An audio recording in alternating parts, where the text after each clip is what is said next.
মই আজি বহুত দিনৰ পৰা ঘূৰি আছো মানে যোৱা টাইমত তেখেতে এমপিত উঠিছিলে এনেকুৱা মানুহৰ সঁহাৰি পোৱা নাই কিন্তু এইবাৰ যেটো মানুহৰ সঁহাৰি পাইছো মই মানুহক ধন্যবাদ জনাও যে আমাৰ মানুহ সচেতন হৈছে ভোট দিব চাগে এইবাৰ মানুহে মানে বিবেকৰ মানে আবেগত ভোট নিদিয়ে এইবাৰ মানুহে নিজৰ বিবেকত ভোট দিব যে আমাৰ ইয়াতে ধুবুৰী লোকসভা সমষ্টিত জাভেদ ইছলামৰ প্ৰয়োজন আছে সেই সিদ্ধান্ত আমাৰ ধুবুৰী লোকসভা মানুহ সিদ্ধান্ত অলৰেডি লৈছে যেটো বদৰদিনাজ বল তিনিবাৰকৈ ইয়াতে সাংসদ আছিল গতিকে তেওঁ কিমান উন্নয়ন কৰিবলৈ সক্ষম হৈছে এটো সব ৰাইজ আছে যে ইয়াতে খুদি চাওক তেখেতে তিন টাইম আমাৰ ধুবুৰী লোকসভা তিন টাইম জিকাৰ পিছত যে কিমান পিছুৱাই দি গল এটো সমষ্টিৰ গুটে ধুবুৰী লোকসভা সমষ্টিৰ মানুহ গম পায় যে এনেকুৱা এটা মানুহ যে এটা টাইম হয়তো পোৱা নাই সেকেন্ড টাইম থাৰ্ড টাইম কোনো কামৰ নজিৰ নাই জলেশ্বরতো নাই আছে নাকি নাই আর এইবার পাম এইবার মানে এইবার যদি জাভেদ ইসলাম জিকে কারণ যেহেতু আপনি জাভেদ ইসলামের হয়ে নির্বাচন প্রচার চালাইছে গতিকে তেওঁৰ প্ৰথম কাম বা উন্নয়ন কি হবে জাভেদ ইছলামৰ এটাই প্ৰথম উদ্দেশ্য আছে যে আমাৰ ইয়াতে গড়খহনীয়া আমাৰ গাঁওবিলাক ধ্বংস হৈ আছে প্ৰথম কামে তেখেতৰ এইটোৱে থাকিব তাৰ পিছত আমাৰ ইয়াতে ইউনিভাৰ্চিটিৰ দৰকাৰ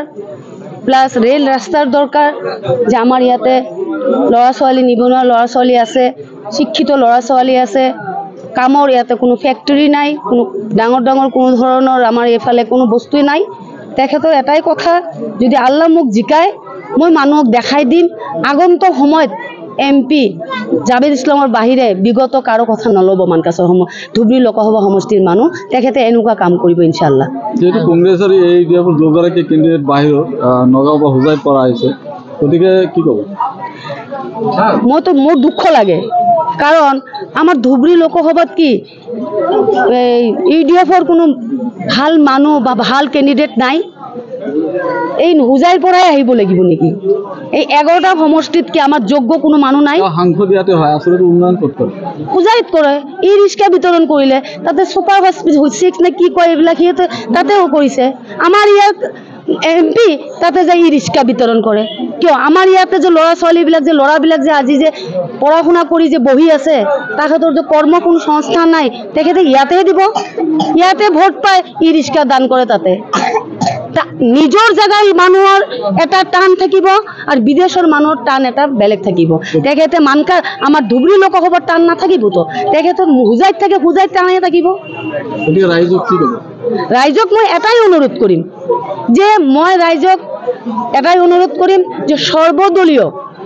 ৰাইজক মই এটাই অনুৰোধ কৰিম সৰ্বদলীয় মানুহ এমপিৰ ক্ষেত্ৰত আপোনালোকে এমএলএত কি কৰে পঞ্চায়তত কি কৰে এমপিৰ ক্ষেত্ৰত ধুবুৰী লোকসভাটো আপোনালোকে বসাক ৰাইজৰ এটু মই ৰাইজৰ ওচৰত মই এটু কামনা কৰো যে আপোনালোকে সব এক হক এমপিৰ ক্ষেত্ৰত দল নিৰ্বিশেষে মই 2012 পৰা যুৱ কংগ্ৰেছ কৰিছো আৰু 2012ত মই যুৱ কংগ্ৰেছৰ জেনেৰেল সেক্ৰেটাৰী আছিলো আৰু 2014ত মই সাংগঠনিক ইলেকশ্যন খেলি পেলাই মই জলেশ্বৰ সমষ্টিত মই যুৱ কংগ্ৰেছৰ সভাপতি হৈছিলো আৰু আমাৰ দলে মোক বনাইছিল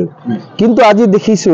ৰাহুল গান্ধীৰ এটা কথাৰ ওপৰত আমি যুৱ কংগ্ৰেছ কৰিছিলো নেতা বনো নেতা চুনো নিজে নেতা হ'ব লাগে আৰু নেতা গাঁৱৰ পৰা উঠাই আনিব লাগে কিন্তু আজি দেখিছো কংগ্ৰেছ দলৰ যেটো চৰিত্ৰ তেওঁলোকে নিজেই নেতা হোৱাৰ কাৰণে খোৱা কামৰে লাগিছে আপোনালোকে দেখিছে যে নগৰৰ পৰা হুদুৰ আহি পেলাই ধুবুৰী লোকসভাত ৰকিবুল হাছান নেতা ইয়াতে আমাৰ যিবিলাক লোকেল নেতা আছে লোকেল যিবিলাক কংগ্ৰেছী নেতা আছে সেইবিলাকক গেট আউট কৰি দি পেলাই তেওঁ ইয়াতে কেণ্ডিডেট হৈছে আপোনালোকে চাওক ঢকুৱাখানাৰ পৰা ভৰত নৰক গৈ পেলাই আপোনাৰ নাওবৈচাত নেতা হ'ব গৈছে আপোনালোকে চিনাৰীটো চাওক গতিকে কংগ্ৰেছ দলে আমাৰ মাইনৰিটি মানুহৰ ওপৰত শাসন কৰিছে অত্যাচাৰ কৰিছে মাইনৰিটি মানুহ কংগ্ৰেছ দলৰ পৰা একো পোৱা নাই গতিকে আজি আমাৰ ভাৰতবৰ্ষৰ প্ৰাইম মিনিষ্টাৰ নৰেন্দ্ৰ মোদীৰ নেতৃত্বত সমবিকাশ সম অধিকাৰ আৰু সম যিটো হেৰি আছে উন্নয়ন সেই উন্নয়নৰ স্বাৰ্থত আজি অসমৰ আমাৰ মাননীয় জনপ্ৰিয় মুখ্যমন্ত্ৰী হেমন্ত বিশ্ব শৰ্মাৰ নেতৃত্বত তেওঁৰ সবল নেতৃত্বৰ প্ৰতি আকৃষ্ট হৈ ডেভেলপমেন্টৰ ওপৰত আকৃষ্ট হৈ মই আজি এই গুৰুত্বপূৰ্ণ সিদ্ধান্ত লৈছো কংগ্ৰেছ দল ত্যাগ কৰিছো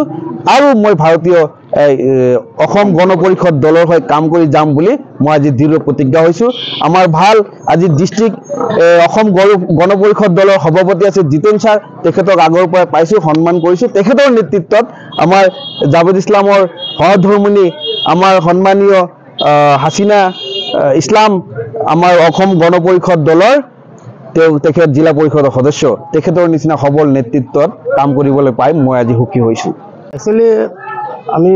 কংগ্ৰেছ দল বহুত দিনৰ পৰাই কৰি আছিলোঁ, আজি পূৰ্বপুৰুষৰ পৰাই কংগ্ৰেছ দল কৰি আছোঁ, কিন্তু বৰ্তমান দেখা গৈছে মই ভাল পোৱা নাই কংগ্ৰেছ দলটো, বৰ্তমান ছিষ্টেমটো ভাল পোৱা নাই। যেতিয়ালৈকে আজিলৈকে টিকেট বিচাৰিছিল জলেশ্বৰ সমষ্টিৰ পৰা, নিশ্চয় কোন পদবীত আছিল আপুনি? জিলা কংগ্ৰেছৰ সাধাৰণ সম্পাদক। সাধাৰণ সম্পাদক, আচলতে কিয় জানো? কাৰণ আচলতে বৰ্তমান যিটো চলি আছে কংগ্ৰেছ দলত ভিতৰুৱা চৰা, এইবুলি মই সকলো কথা মানে ক'ব নোৱাৰোঁ সাংবাদিকৰ আগত, আপোনালোকৰ আগত।